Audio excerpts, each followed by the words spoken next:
So, yan na once again po, welcome back po sa YouTube channel, Timbangan ng Pilipinas. At gaya nga po ng sinabi ko, hanggang 10 ang babasahin natin ngayon. So, Law 11 kanina, ngayon naman Law 12. Kukontinuous ko lang guys, para mabilis nating matapos kasi hanggang ano siya po, Law 48 Laws of Power po siya. So, ito po yung Law 12. Ito po yung use selective honesty and generosity to disarm your victim. So, ito, basahin natin. Law 12. Use selective honesty and generosity to disarm your victim. So, ito po yung judgment niya. One sincere and honest move will cover over dozens of dishonest ones. Open-hearted gestures of honesty and generosity bring down the guard of even the most suspicious people. Once your selective honesty opens a hole in their armor, you can deceive and manipulate them at will.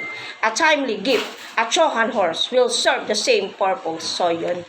So, ito po yung observance of the law niya. This law is a demonstration of how sincere and blunt honesty can end up to your benefit. The following story is from the 1920s centering around Al Capone.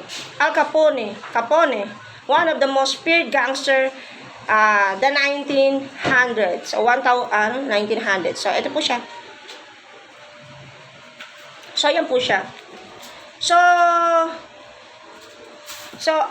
ayan po. Alphonse Gabriel Al Capone was an American gangster, yan, who attained fame during the Prohibition era as the co-founder and boss of the Chicago outfit. So, Count Victor Lustig, known as one of the most infamous conmen in history, paid a visit to Al Capone. He promised that if Al Capone gave him $50,000, he could double it. Capone had more than enough money to cover this, but he wasn't in the habit of entrusting large sum of total strangers. Capone looked the Count over and noted something different about Lustig's styles and manner. So, Capone proceeded to give him the $50,000 under the provision he had 60 days to double it. Lustig left with the money, put it in a safe deposit box in Chicago, then headed to New York, where he had several other money-making schemes in progress. The $50,000 remained in the bank box untouched. Lustig made no effort to double it. 2 months later, he returned to Chicago and took the money from the box and paid Capone another visit. He said, "Please accept my profound regrets, Mr. Capone. I'm sorry to report that the plan failed. I failed."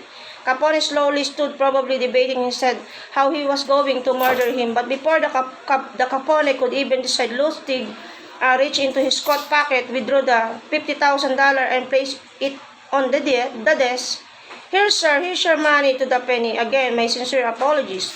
This is most embarrassing. Things didn't work out the way I thought they would. I would have loved to have double your money for you and for myself. Lord knows I need it, but the plan just didn't material." So, ito po si Victor Lustig was a con artist who undertook scams in bars, counters, and became the best known as the man who sold the Eiffel Tower twice. So, ito po siya. So, ayan po siya. Al Capone could do was respond with confusion. "I know you're a con man, Count," said Capone. "I knew it the moment you walked in here. I expected either $100,000 or nothing, but this getting my money back, well. So again, my apologies, Mr. Capone," said Lustig as he picked up his hat and began to leave. "My God, you're honest," yelled Capone. "If you're on the spot, here's $5 to help you along." So he counted out $5,000 out of $50,000. The Count seemed stunned, bowed deeply, mumbled his thanks, and left, thanking the money. The $5,000 was that Lustig had been after all along. So, ito po yung interpretation niya. By doing something noble and done through intelligent honesty, Lustig was able to disarm Capone's defense and come out with a profit. So, of course, Lustig didn't act like this was his plan all along. He had a great understanding of human psychology and behavior. Even more so, he reverse engineered how an individual like Capone thought and acted. It is understood that in the face of someone who is habitually untrustworthy, a person's defenses rise. So, counteract this natural human tendency, Lustig used selective honesty to his advantage to bring down Capone's guard. He let himself be caught in an act of true honesty, the act of giving the money back.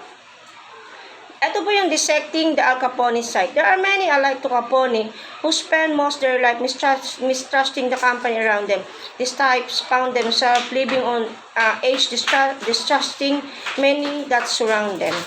We surrounded by the packing wall, sabi to. Hence the reason when someone like Lastig comes in the exhibit, a true gesture of honesty enforced that Capone type to pose and reflect. Lastig satisfied the glimmer of hope Capone had, that not everyone he worked for was out to rob him.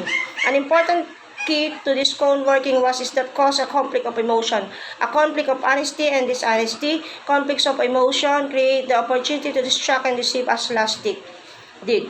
Do not shy away from practicing this law of the Capones of the world. With a well-timed gesture of honesty and generosity, you will have the most brutal and cynical beast in the kingdom eating out of your hand. So the law is especially useful for the Capones who distrust the people around them and find them always looking over their shoulders, second-guessing other people's intention. From my point of view, the key to this law working in your favor is authenticity.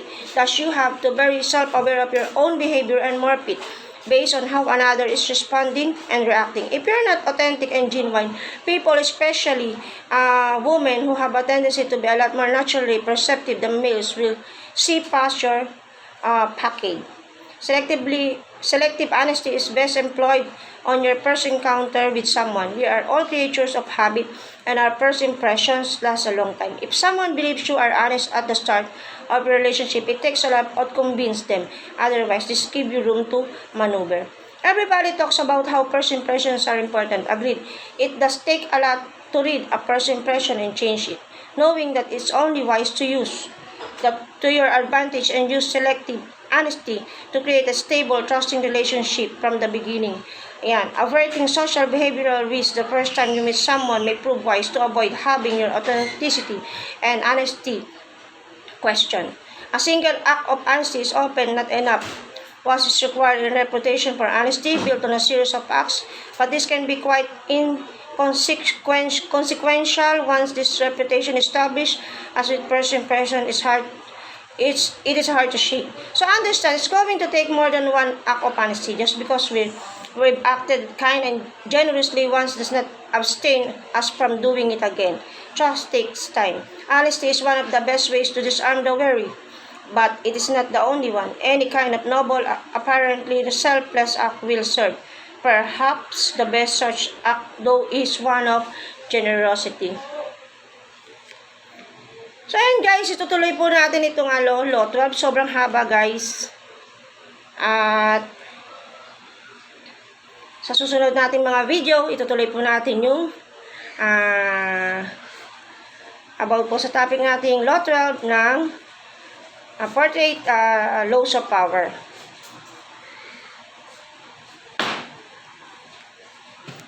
So sa mga hindi pa po nakasubscribe, just click my notification bell for more videos. Bye-bye!